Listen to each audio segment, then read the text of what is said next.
is Tuesday, first period, and here we are. This period is crazy. Hey everybody, my name is Darren Akakihara, and I was diagnosed with ALS about almost exactly a year ago, November 9th, 2023. My name is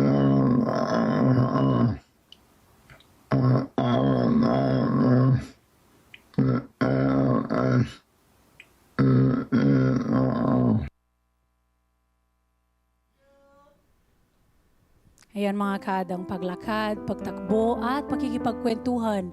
Ilan lang yan sa mga ginagawa nating para mag-relax ang ating katawan at isip, di ba? Pero para naman sa mga may problema po sa kanilang nerves, muscles, at yung paano naman nila magagawa kung nang malaya ang kanilang mga gustong gawin kung dumaraing sila ng sakit na may kaugnaya dito.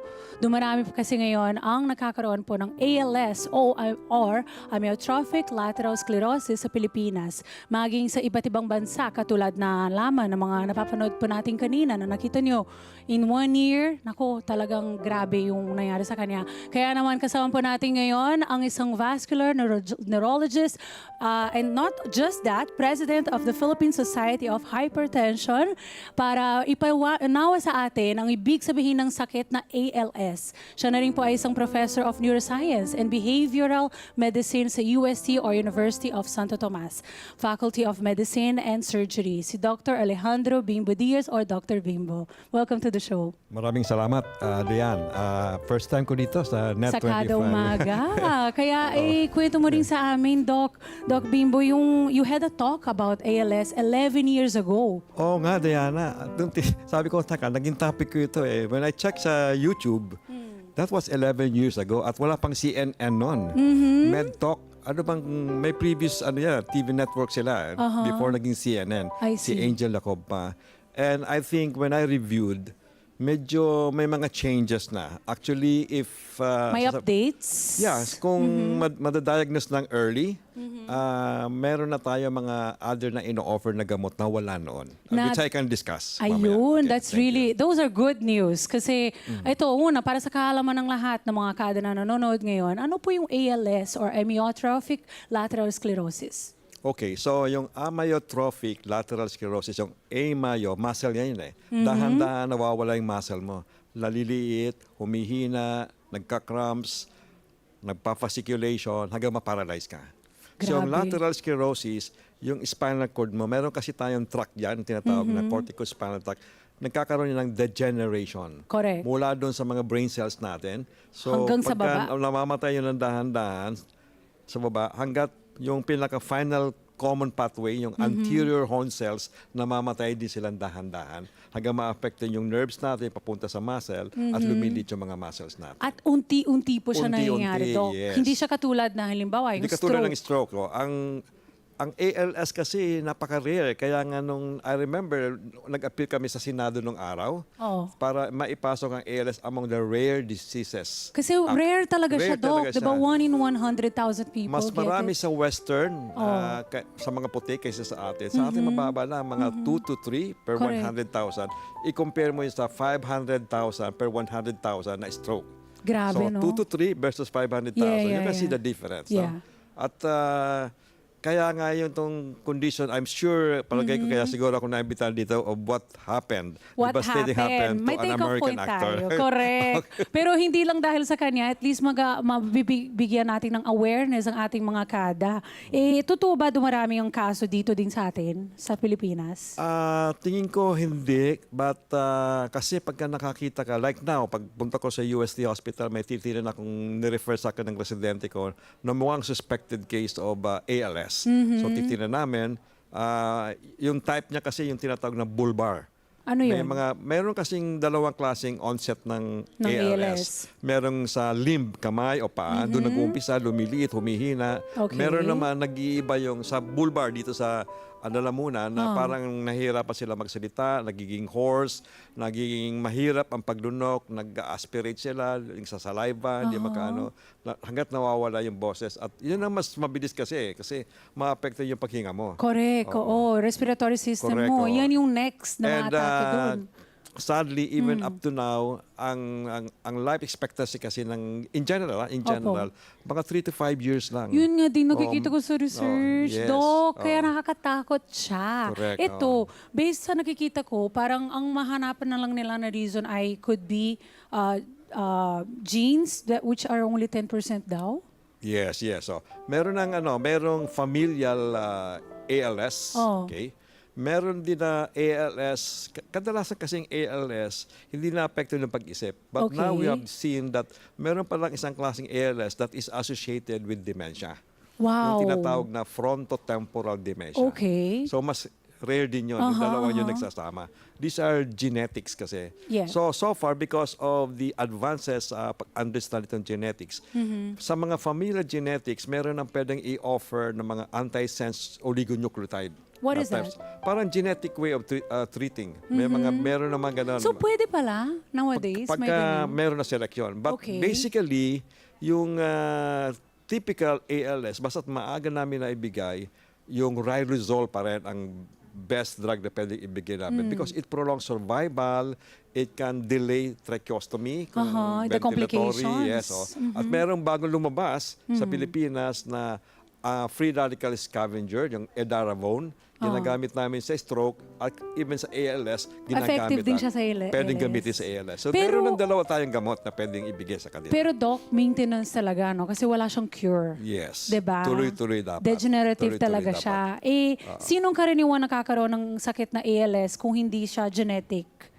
Sorry. Kapag hindi genetic po. Sinong mga karaniwan sporadic kasi yan Diana, hindi mo malaman kung sino magkakaroon. Correct. But by theory kasi, may mga nagsasabi na kasi mas madalas sa lalaki dahil siguro ba I hear that. mas exposed sila sa toxins, mga gano'n, sa, or yung mga sa tao na sa environmental. war. Di ba po merong outbreak sa war pesticides, before? mga gano'n, O kaya yung, alam mo, pag titinan mo kasi, the very first anong tawag doon? Celebrity na nagpaano ng ALS was Lou Gehrig. Yung Lou Gehrig's disease. Ito, yung baseball na sa New York na at age 36 nagkaroon na siya. Ang aga, At di ba? Napakaaga. Pag That was titignan mo genetic, Doc? Sa tingin mo? Dahil sa genetics? Baka may genetics. Kasi kadalasan, ang ALS nag-i-start in the late 50s, 60s. O kaya neurodegenerative, parang Alzheimer's disease. Medyo Opo. nasa ibandang edad na. Pagka bata ka, hanapan ka dapat genes. Kasi kung may genetic, baka pwede kang isali doon sa ano. But the good thing now, Diana, is we're now living in the artificial intelligence world. So, Correct. mga drug trial, the drug development, napapabilis na. So, when I search the literature, medyo meron ng mga upcoming na mga, kung may ALS, pwede silang sumali doon sa clinical trial Uy, for doon maganda yan, sa drug trial. So, Kahit pang trial lang, di ba? importante yun na makasali ka doon Importante. So ito, Doc, paano naman para sa mga kada natin na nanonood ngayon, baka hindi nila alam yung history nila sa pamilya nila, paano nakakaroon ng sakit na ALS?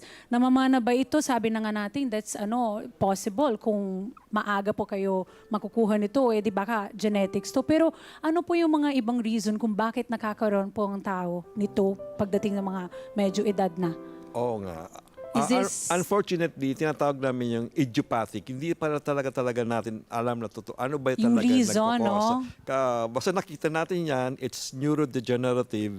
Some of them may be genetic, may theories na exposed ba sila sa certain toxins, lang gano'n. But alam mo, sa treatment kasi nakita namin na di ba parang Bell's palsy. Ang Bell's palsy, very common, di ba? Opo. Pero majority of them are idiopathic pa rin. Correct. Some of them may be related to virus like herpes simplex, pero kadalasan hindi natin alam, basta namamaga. Oo. So kung sa Bell's palsy namamaga, sa ALS, namamatay ng dahan-dahan, nagde-degenerate yung mga nerves. Para natin. malalaman ng mga tao, paano malalaman na may sakit na sila na ALS? Kasi, Doc, di ba sabi niyo po, hindi siya katulad ng stroke na nagkaroon ka ngayon, bukas may after effect na siya. Ito, it takes a year, 2 years, bago ka malalaman. Dahan-dahan, sobrang dahan-dahan. But depende kasi, may mga sineswerte like yung si Stephen Hawking. Oh, yung physicist.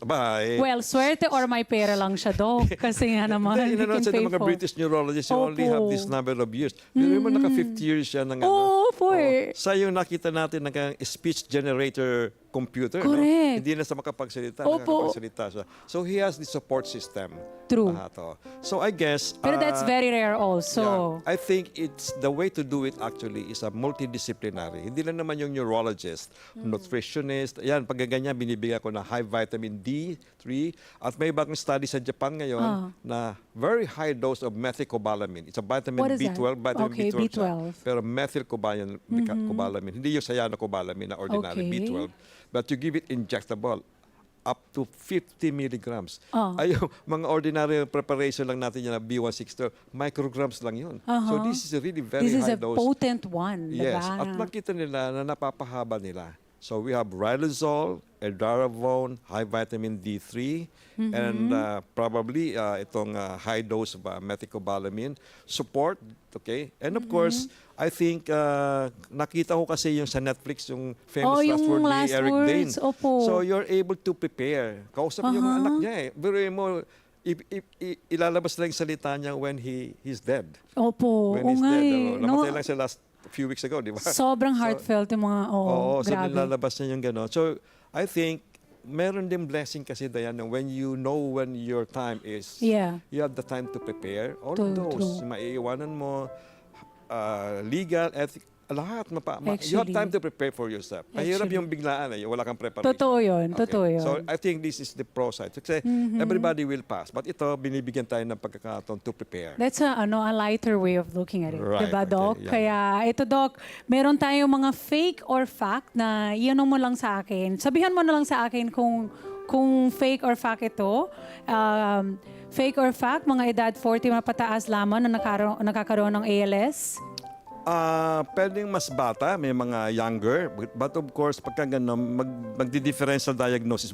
Baka hindi ito ALS. Kasi may mga mimic kasi. May mga na-refer sa amin na ALS. Pero when we review the history, workup, and MRI namin, may makikita kami na it looks like ALS, smells like ALS, but it's not ALS, but it's treatable. Yun. Kaya ang pinaka-importante mga kada ay mag-consult po kayo sa eksperto para sure na sure. Kasi this is a deadly disease.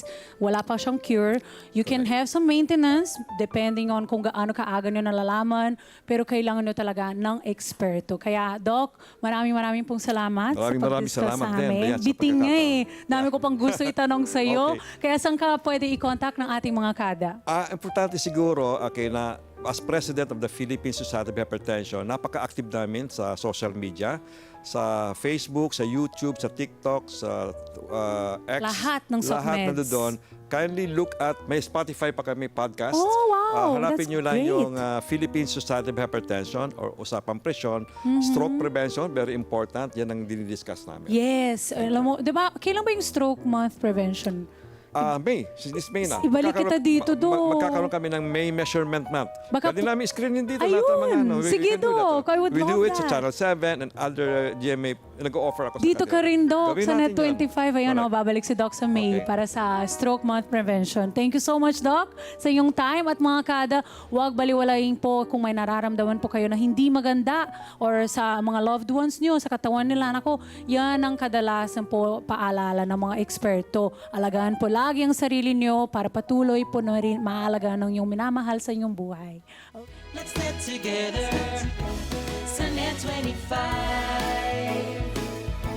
Sunday 25.